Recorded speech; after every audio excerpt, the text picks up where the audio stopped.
Bussy ஆனந்தை வந்து fat out பண்ணுறாங்களா? ஏன்னா செங்கோட்டையன் வந்ததுக்கப்புறம் புஷி ஆனந்தோட இம்பார்ட்டன்ஸ் ஏதோ குறைஞ்ச மாதிரி தெரியுது. இல்லை இம்பார்ட்டன்ஸ் கிடையாதுங்க.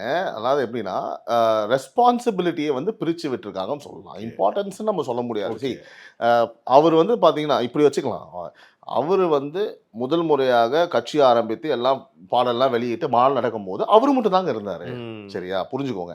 அதுக்கப்புறம் கட்சியில் வந்து நம்மளுக்கு ஒரு பலம் சேர்க்குன்ற போது எல்லாருக்குமே இங்கே என்னன்னு கேட்டிங்க அப்படின்னா, விஜய் அவர்களை முதலமைச்சர் ஆக்க வேண்டும், கட்சி ஜெயிக்க வேண்டும் அப்படின்றதுல அவங்க ரொம்ப தெளிவாக இருக்காங்கன்றது தான் நம்ம பார்க்கணும். இந்த விஷயத்தை நான் அப்படி தான் பார்க்குறேன்.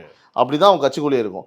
செங்கோட்டையன் வந்த உடனே தலைவர் விஜய் அவர்கள் என்ன சொல்கிறாங்க, அந்த 28 பேர் கொண்ட நிர்வாக குழுவோட இவர் தான் ஒருங்கிணைப்பாளர், தலைமை ஒருங்கிணைப்பாளர், இவர் தான் வழி நடத்துவார், டைரக்டாக இவர் தான் ரிப்போர்ட் பண்ணுவார், என்கிட்ட சொல்லுவாருன்னு சொல்கிற போது obviously it is understood.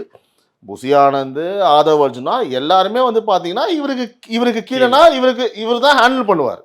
It is understood இல்லையா?